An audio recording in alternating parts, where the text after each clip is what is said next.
કપાસની વૈજ્ઞાનિક અને ટકાઉ ખેતી પદ્ધતિ. તો મિત્રો, આપણે આ વિડીયોમાં કપાસના ઇતિહાસ વિશે જાણીશું. નમસ્કાર ખેડૂત મિત્રો, આપ સૌનું સ્વાગત છે સસ્ટેનેબલ એગ્રીકલ્ચર ચેનલમાં. આજે આપણે વાત કરવાના છીએ એક એવા પાક વિશે જે આપણા કપડાથી લઈને દેશની અર્થવ્યવસ્થા સુધી જોડાયેલો છે. તો મિત્રો, આપણે આ વિડીયો દરમિયાન શું જાણીશું? નંબર 1, ભારતમાં કપાસનો ઇતિહાસ. નંબર 2, ગુજરાતમાં કપાસનો ઇતિહાસ. નંબર 3, કપાસના પાકમાં સુધારણા. નંબર 4, ગુજરાતમાં કપાસ સંશોધન માટેનું માળખું. કપાસ શું છે? તો મિત્રો, કપાસ એ કુદરતી તંતુ આપતો પાક છે. તેમાંથી સૂતર બને છે અને સૂતરમાંથી કપડાં. પણ શું તમને ખબર છે કે કપાસનો ઇતિહાસ હજારો વર્ષ જૂનો છે? તો ચાલો મિત્રો, હવે આપણે જાણીએ કપાસના ઇતિહાસ વિશે. ચાલો, આજે એક એવી સફર પર જઈએ જે એક સામાન્ય દેખાતા રેસાથી શરૂ થાય છે, પણ તેણે આખો ઇતિહાસ બદલી નાખ્યો. હા, આપણે વાત કરી રહ્યા છીએ સફેદ સોના તરીકે ઓળખાતા કપાસની અને એની અસાધારણ ગાથાની. ખાસ કરીને ગુજરાતના સંદર્ભમાં, જ્યાં આ એક રેસો ઓળખ અને અર્થતંત્રનો પાયો બની ગયો છે. તો ચાલો સાથે મળીને જોઈએ કે કેવી રીતે આ એક રેસાએ આખી દુનિયામાં પોતાની છાપ છોડી. તો આપણી વાર્તાની શરૂઆત ક્યાંથી થાય છે? કોઈ 100-200 વર્ષ નહીં, પણ હજારો વર્ષો પહેલાંથી. ભારતમાં કપાસનો ઇતિહાસ કોઈ ઉદ્યોગોનું નથી, પણ એ તો આપણી સભ્યતા જેટલો જ જૂનો છે. આપણી પરંપરાનો એક ભાગ છે. કપાસનો ઉલ્લેખ આપણા હિન્દુ શાસ્ત્ર ઋગ્વેદ, ગ્રંથો, રામાયણ, મહાભારત અને પુરાણોમાં જોવા મળે છે. જરા વિચારો, પુરાતત્વને જે પુરાવા મળ્યા છે તે સાબિત કરે છે કે સિંધુ ખીણની સંસ્કૃતિમાં એટલે કે મોહેન્જો-દડોના સમયમાં પણ લોકો કપાસનો ઉપયોગ કરતા હતા. આ એ બતાવે છે કે કપાસ આપણા વારસા સાથે કેટલા ઊંડાણથી જોડાયેલો છે. કપાસની વાવણી લગભગ 7,000 વર્ષથી થાય છે. આપણા ભારત દેશમાં કપાસનું વાવેતર વર્ષો પૂર્વેથી ચાલ્યું આવે છે અને તેનું સ્થાન વર્ષોથી આર્થિક મોખરે રહ્યું છે.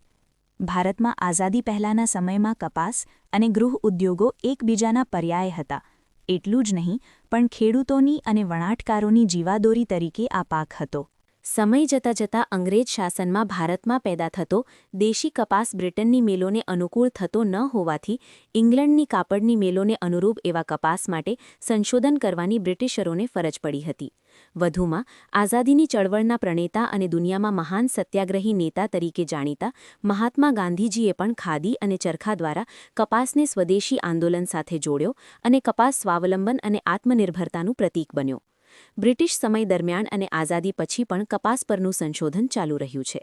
તો ચાલો મિત્રો, હવે આપણે વાત કરીએ કે ભારતમાં કપાસનો ઇતિહાસ શું છે. આઝાદી પહેલાંના કાળમાં સમગ્ર દેશમાં દેશી કપાસની બોલબાલા હતી અને ઘરે ઘરે હાથ ચરખા પર વણાયેલી ખાદી તેમજ કાપડના વપરાશનું ચલણ હતી. પણ પછી વાર્તામાં મોટો વળાંક આવ્યો. બ્રિટિશરો ભારતમાં આવ્યા અને તેમની ઔદ્યોગિક જરૂરિયાતોએ કપાસની આખી દુનિયાને, એના ભવિષ્યને હંમેશા માટે બદલી નાખ્યું. થયું એવું કે બ્રિટનમાં ઔદ્યોગિક ક્રાંતિ ચાલી રહી હતી. ત્યાં નવી નવી મશીનરી આવી ગઈ હતી. પણ એક ત્યાં સમસ્યા હતી. એ મશીનોને જે પ્રકારનો કપાસ જોઈતો હતો તે ભારતમાં પરંપરાગત ઉગતો હતો, જેને આપણે દેશી કપાસ કહીએ છીએ, જે તેમના માટે યોગ્ય ન હતો. આ એક મોટો ટેકનોલોજીનો સંઘર્ષ હતો. તો આખી સમસ્યા હતી શું? મુખ્ય ફરક હતો રેસાની લંબાઈનો. આપણો દેશી કપાસ અહીંની આબોહવા માટે એકદમ પરફેક્ટ હતો, જેના રેસાની લંબાઈ ટૂંકી હતી. બીજી બાજુ અમેરિકન કપાસના રેસા લાંબા હતા, જે બ્રિટિશ મિલોની હાઈ સ્પીડની મશીનરીમાં એકદમ ફિટ બેસતા હતા. બસ આ જ કારણોએ બ્રિટિશરોએ ભારતમાં અમેરિકન કપાસની જાતોને પ્રોત્સાહન આપવાનું શરૂ કર્યું. મિલોની જરૂરિયાતોને ધ્યાને રાખી કાપડ બનાવવા માટે ભારતે ઇજિપ્ત, પાકિસ્તાન જેવા દેશોમાંથી લંબતારી કપાસ આયાત કરવો પડતો હતો અને વિદેશી હુંડિયામણ ખર્ચાતું હતું. વર્ષ 1921માં ઇન્ડિયન સેન્ટ્રલ કોટન કમિટીની સ્થાપના કરવામાં આવી અને તેના સહયોગથી કપાસ સંશોધનના કાર્યને વેગ મળ્યો. દેશમાં અનેક સ્થળોએ સંશોધન કેન્દ્ર કાર્યરત થયા અને દેશમાં અમેરિકન જાતોની બોલબાલા થઈ અને મધ્યમકારની લંબાઈવાળા કપાસનું ઉત્પાદન વધ્યું. તો મિત્રો, આપણે અત્યાર સુધીમાં ભારતમાં કપાસના ઇતિહાસ વિશે જાણ્યું. હવે આપણે વાત કરીએ કે ગુજરાતમાં કપાસનો ઇતિહાસ શું છે. અને અહીંથી જ ગુજરાતની કહાનીમાં એક નવો અધ્યાય શરૂ થાય છે. ગુજરાત હવે માત્ર કપાસ ઉગાડનાર પ્રદેશ ન રહ્યું, પરંતુ તે પોતે જ એક ઔદ્યોગિક હબ બનવા તરફ આગળ વધ્યું. આ એક નવા યુગની શરૂઆત હતી. આ વર્ષને બરાબર યાદ રાખજો, 1863. આ એ વર્ષ હતું જ્યારે ગુજરાતમાં ઔદ્યોગિક ક્રાંતિનો પાયો નખાયો. આ એવી ક્ષણ જેણે ઇતિહાસ રચી દીધો. દેશની પ્રથમ કાપડ મિલની ગુજરાતમાં વર્ષ 1843માં ભરૂચ ખાતે સ્થાપના કરવામાં આવી. આ મિલ માત્ર એક ફેક્ટરી ન હતી, એ એક પ્રતીક હતી. એ એક બદલાવનું પ્રતીક હતી. ખેતી પર આધારિત અર્થતંત્ર હવે મોટા પાયે ઔદ્યોગિક ઉત્પાદન તરફ વળી રહ્યું હતું. અને આ એક જ મિલે આખા પ્રદેશનું ભવિષ્ય બદલી નાખ્યું હતું. ચાલો હવે આ વાર્તાને ઉદ્યોગમાંથી વિજ્ઞાન તરફ લઈ જઈએ. 20મી સદીમાં કપાસની ખેતીમાં વૈજ્ઞાનિક પ્રગતિએ એક નવી જ દિશા ખોલી અને તેમાં ગુજરાતે ખૂબ જ મહત્વનો ભાગ ભજવ્યો. હવે આગળની વાત સમજવા માટે શંકર કપાસ એટલે કે હાઇબ્રિડ કપાસ શું છે એ સમજવું જરૂરી છે. સાવ સરળ ભાષામાં કહીએ તો બે અલગ અલગ છોડના જે સારામાં સારા ગુણ હોય તેને ભેગા કરીને એક નવો વધુ સારો છોડ બનાવવો તેને જ કપાસ કહેવાય. અહીંથી જ ગુજરાતની સિદ્ધિ દેખાય છે. 1951માં સુરત ખાતેથી પ્રથમ અમેરિકન કપાસની જાત દેવીરાજ બહાર પાડવામાં આવી અને ત્યારબાદ દેવી તેજ, ગુજરાત 67, ગુજરાત કપાસ 100, ગુજરાત કપાસ 10 વગેરે બહાર પાડવામાં આવી.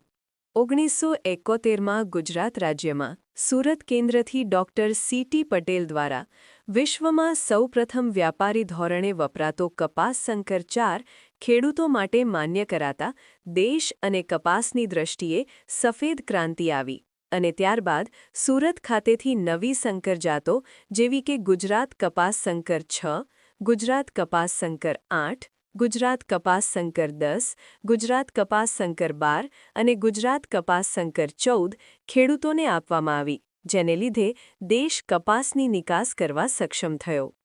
જેમાં કપાસમાં એક તબક્કે જીવાતોના પ્રકોપને કારણે કપાસના ખેડૂતો દેવાદાર બન્યા. આ ઉપરાંત સુરત ખાતેથી આદિવાસી વિસ્તાર માટે સન 1977માં કલમી કપાસ ગુજરાત કપાસ 101 આવી. તે પણ દેશમાં પ્રથમ છે. દેશનો સર્વપ્રથમ દેશી સંકર કપાસ દેશી સંકર 7 પણ સુરત ખાતેથી આપવામાં આવ્યો. વર્ષ 2002માં ભારત સરકાર દ્વારા BTની માન્યતા મળતા ફરી પાછી કપાસની ગાડી પાટા પર ચડી અને ખેડૂતોમાં રોનક આવી. 2012માં જાહેર ક્ષેત્રની દેશની પ્રથમ એવી 2 BT જાતો ગુજરાત કપાસ સંકર 6 અને ગુજરાત કપાસ સંકર 8 સુરત કેન્દ્રથી બહાર પાડવામાં આવી.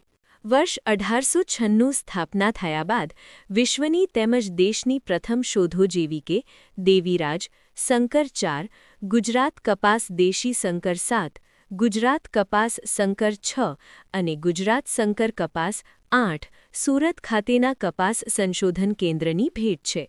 આમ કપાસ દેશ અને રાજ્યનો અગત્યનો રોકડિયો પાક છે. વિશ્વમાં કપાસના વાવેતર વિસ્તાર અને ઉત્પાદનમાં ભારત અગ્રીમ સ્થાન ધરાવે છે અને દેશ તેમજ રાજ્યના અર્થકરણમાં મહત્વનો ભાગ ભજવે છે. કપાસ એ દુનિયાનો રેસા, તેલ અને પ્રોટીન ઉત્પન્ન કરતો પાક છે. એટલે જ કપાસને કિંગ ઓફ ફાઇબર કહેવાય છે, જેમાં ભારત વિસ્તાર ઉત્પાદનની દ્રષ્ટિએ વિશ્વમાં પ્રથમ ક્રમે આવે છે. દેશની ખેતીમાં કુલ GDPમાં 30% કપાસનો ફાળો રહેલો છે.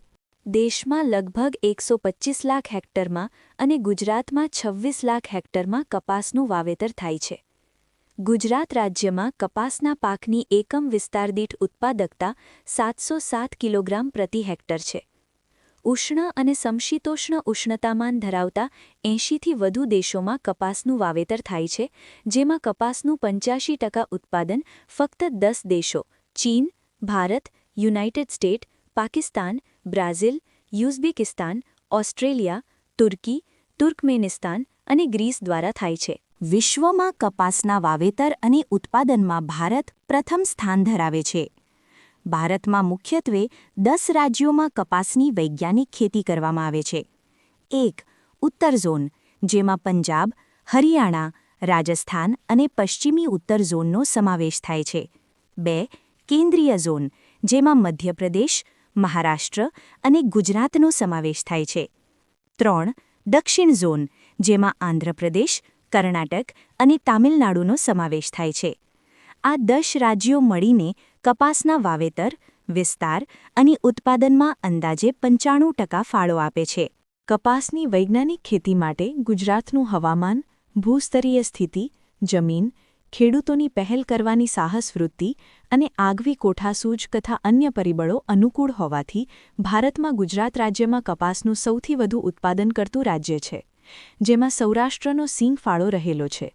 ગુજરાત રાજ્યમાં કપાસનું વાવેતર કરતા મુખ્ય જિલ્લાઓમાં જેમાં 1. સુરેન્દ્રનગર, 2. અમરેલી, 3. રાજકોટ, 4. ભાવનગર, 5. અમદાવાદ, 6. વડોદરા, 7. જામનગર, 8. સાબરકાંઠા, 9. ભરૂચ અને 10. જૂનાગઢ જિલ્લાનો સમાવેશ થાય છે.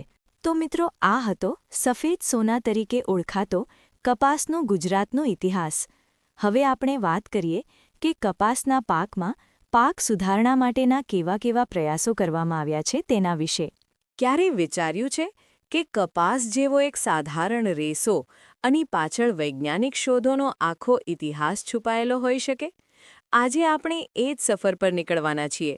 એક એવી કહાની જેણે ભારતના સફેદ સોના તરીકે એટલે કે કપાસની આખી દુનિયા જ બદલી નાખી. ચાલો શરૂ કરીએ. નંબર 1. કોઈપણ મોટી ક્રાંતિની શરૂઆત હંમેશા એક નાના પગલાંથી જ થાય છે, ખરું ને? ભારતીય કપાસની ગાથાની શરૂઆત પણ કંઈક એવી જ રીતે થઈ હતી. આ વાત છે 1904ની. ત્યારે ભારતમાં પહેલીવાર કપાસની ગુણવત્તા સુધારવા માટે એક સંગઠિત પ્રયાસ થયો. આ કોઈ મોટી યોજના ન હતી, બસ અલગ-અલગ રાજ્યોમાં સારા બીજ તૈયાર કરવા માટે ખાસ ફાર્મ બનાવવામાં આવ્યા. આ એ પાયાનો પથ્થર હતો જેના પર આખી ઇમારત બનાવવાની હતી. નંબર 2. ત્યારબાદ ઈસવીસન 1921માં ભારતીય સેન્ટ્રલ કોટન કમિટીની ICCCની રચના કરવામાં આવી. ત્યારે કપાસ સુધારણાની કામગીરીમાં ઘનિષ્ઠતા આવી હતી. નંબર 3. ઈસવીસન 1967માં all India coordinated cotton improvement project AICCIPની સ્થાપના કરવામાં આવી. ત્યારબાદ પાક સુધારણાની કામગીરીને ખૂબ જ વેગ મળ્યો હતો. Number 4. All India coordinated cotton improvement પ્રોજેક્ટની રચના પછી અપલાઇન્ડ કપાસની 90, ઇજિપ્શિયન કપાસની 3, ડિપ્લોઇડ કપાસની 39 અને હાઇબ્રિડ કપાસની 43 જાતો ભારતમાં ખેડૂતોને વાવેતર માટે ભલામણ કરવામાં આવી હતી. નંબર 5. આ ઉપરાંત ગુજરાત રાજ્યમાં કપાસની સુધારણાનું કાર્ય સુરત, તલોદ, ભરૂચ, છારોડી અને જૂનાગઢ ખાતે શરૂ કરવામાં આવ્યું. સુરત મુખ્ય સંશોધન કેન્દ્ર અને બાકીના પેટા સંશોધન કેન્દ્ર તરીકે કાર્યરત છે. નંબર 6. તો મિત્રો, આપણી સામે એક ટેબલ પ્રસ્તુત કરવામાં આવ્યો છે. આ ટેબલમાં આપણે જોઈ શકીએ છીએ કે વિશ્વમાં, દેશમાં ગુજરાતનું કપાસના સંશોધન ક્ષેત્રે સૌપ્રથમ આપેલ પ્રદાન અંગેની વિગતોને, જેના ઉપર આપણે એક નજર કરીએ.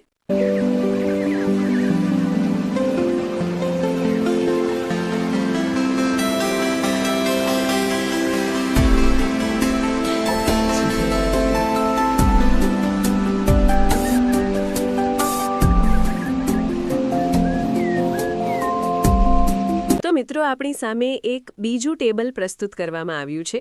આ ટેબલમાં આપણે જોઈ શકીએ છીએ કે ગુજરાતમાં બહાર પાડેલ સ્થાયી અને સંકર જાતોના વિહંગાવલોકનની માહિતી. તો ચાલો, જેના ઉપર આપણે એક નજર કરીએ.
નંબર 7. ભારતમાં હાઇબ્રિડ કપાસની સુધારણાનું કાર્ય ઈસવીસન 1970થી શરૂ થયું છે અને દુનિયાનું પ્રથમ ટેટ્રાપ્લોઇડી હાઇબ્રિડ સંકર 4 સુરત કેન્દ્ર ઉપરથી ડોક્ટર સી.ટી. પટેલના માર્ગદર્શન હેઠળ તૈયાર કરવામાં આવેલ હતો, જે ખેતરોમાં ખૂબ જ પ્રચલિત પામેલ હતો, જેથી ડોક્ટર સી.ટી. પટેલને હાઇબ્રિડ કપાસના પિતામહ ગણવામાં આવે છે. નંબર 8. કપાસની સંકર 4ની ભલામણ પછીના 2 વર્ષ બાદ કપાસ સંશોધન કેન્દ્ર બેંગ્લોર ઉપરથી દુનિયાનો ઇન્ટરસ્પેસિફિક હાઇબ્રિડ ગોસિપિયમ હિર્સુતમ અને ગોસિપિયમ બાર્બેડેન્સના સંકરણથી બહાર પાડવામાં આવ્યો, જેને વારાલક્ષ્મી નામ આપવામાં આવ્યું. ઉપરોક્ત બંને હાઇબ્રિડ જાતો ખેડૂતોમાં ખૂબ જ પ્રચલિત બની. નંબર 9. મેલ સ્ટરિલિટી બેઝ હાઇબ્રિડ, જેમ કે પ્રથમ જીનેટિક મેલ સ્ટરાઇલ હાઇબ્રિડ સગુણા અને સાઇટોપ્લાઝમિક જીનેટિક મેલ સ્ટરાઇલ હાઇબ્રિડ PKV હાઇબ્રિડ 3 અનુક્રમે central institute of cotton research Coimbatore 1978 અને કપાસ સંશોધન કેન્દ્ર અકોલા 1993 દ્વારા બહાર પાડવામાં આવ્યા હતા. નંબર 10. ભારતની મહિકો કંપની દ્વારા મોન્સાન્ટોના સહયોગથી વર્ષ 2002થી બીટી કપાસની શરૂઆત કરવામાં આવી. ભારતમાં ટ્રાન્સજેનિક ઇવેન્ટની જે પરવાનગી મળે છે તેની વિગતો આપણે જે આપની સામે એક ટેબલ પ્રસ્તુત કરવામાં આવે છે, જેની વિગતો આ ટેબલની અંદર જોઈ શકીએ છીએ. તો ચાલો મિત્રો, આપણે આ ટેબલ ઉપર એક નજર કરીએ.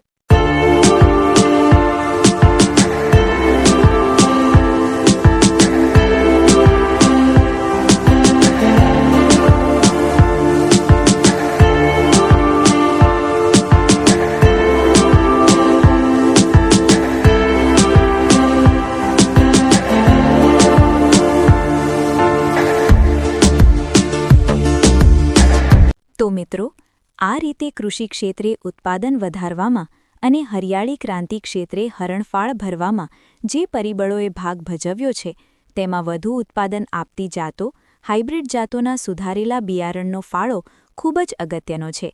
ગુજરાતનો અગત્યનો રોકડિયો પાક જેવો કે કપાસ, એમાં હાઇબ્રિડ જાતો અને ખાસ કરીને બીટી કપાસની હાઇબ્રિડ જાતોને ઉત્પાદન વધારવામાં ખરેખર ક્રાંતિ સર્જી છે. એટલા માટે જ ખેતીનું ઉત્પાદન વધારવા માટે ખેડ, ખાતર, પિયત અને પાક સંરક્ષણ પાછળ કરેલ ખર્ચનું પૂરું વળતર મેળવવા સુધારેલ બિયારણનો અવશ્ય ઉપયોગ થવો જોઈએ. તો મિત્રો, અત્યાર સુધીમાં આપણે વાત કરી કે કપાસના પાકમાં સુધારણા માટેના કેવા કેવા પ્રયત્નો કરવામાં આવ્યા છે તેના વિશે. હવે આપણે વાત કરીએ ગુજરાતમાં કપાસ સંશોધન માટેના કેન્દ્ર, સંશોધનની વિગતો અને સંશોધન કેન્દ્ર ક્યારે શરૂ કરવામાં આવ્યું તેના વિશે. તો મિત્રો, અહીં આપની સામે એક ટેબલ પ્રસ્તુત કરવામાં આવ્યું છે.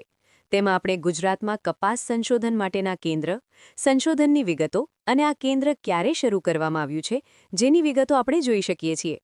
તો ચાલો હવે આ ટેબલ ઉપર નજર કરીએ.